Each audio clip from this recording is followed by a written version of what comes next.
So I recently did a video called What to Read If You're a Writer, in which I recommended a method of reading for every type of writer.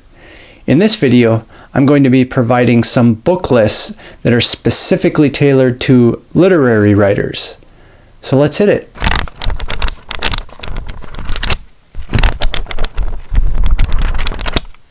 Now, the reason I'm doing a video specifically for literary writers is because that's my wheelhouse. That's what I write, that's what I like to read, etc., etc. Of course, none of this means that if you're a literary writer, you ought to dismiss what I said in that other video. Not at all. That video was largely about honing your own style. This video is about becoming aware of the great tradition you're hoping to become a part of. You see, when you decide to become any kind of writer, you need to be aware of what other writers in your genre have done. That way you're aware of what can be done, what has been done, and what is yet left to be done by you. You don't want to repeat the mistakes others before you have made, and you also don't want to try to invent something that's already been invented. What you want to do is carve out your own unique nook within that tradition. So the first 4 lists come from books. The first is The New Lifetime Reading Plan by Clifton Fadiman and John S. Major. What's great about this book is that it provides a 3 to 5 page introduction to each of the books and authors that are on the list, which can help you to choose which books you want to read first. It also provides an additional Going Further list at the back to help you take that next step. I should note that not all the books listed in this plan are fiction, but that's okay because as a literary writer, it's useful to acquaint yourself with other types of great books that have been written throughout the ages. This next book also provides some useful summaries for the books it lists, but this book focuses exclusively on novels.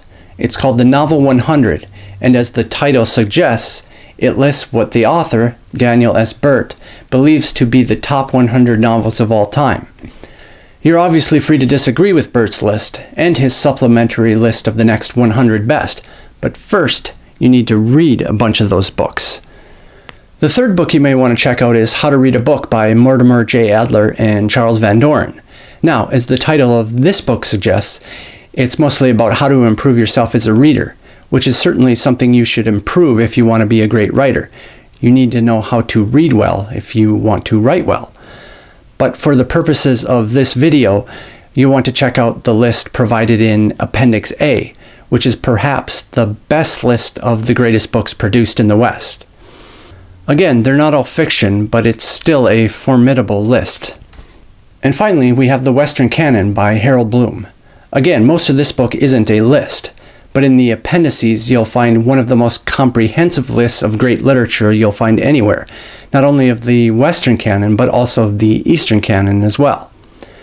What's also great about it is that the final appendix lists a lot of newer writers, so you can get a sense of who's been writing the best literature over the past several decades.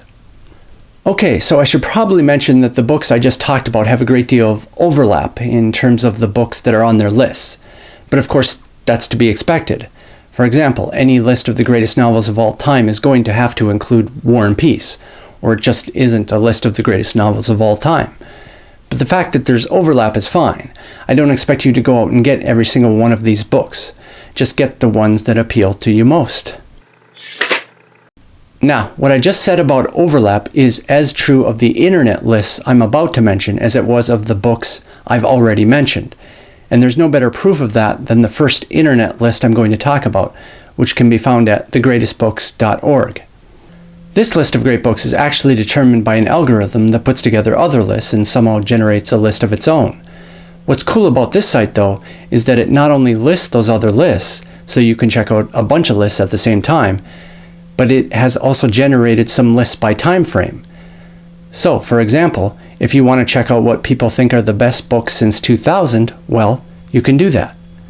Okay, so the next list I want to mention is of the Nobel Prize winners in literature, which you can find at nobelprize.org. I think this list is fairly self-explanatory. It's a list of all the winners of the Nobel Prize for Literature. Get it? Got it? Good. Okay, so the final list I want to mention is of the National Book Award winners, which can be found at nationalbook.org.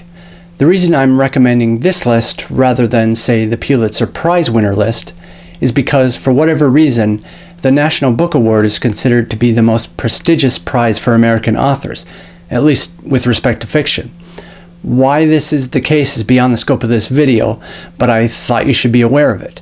And also be aware of the list so that you can see what other literary writers take to be the best fiction being published in any given year.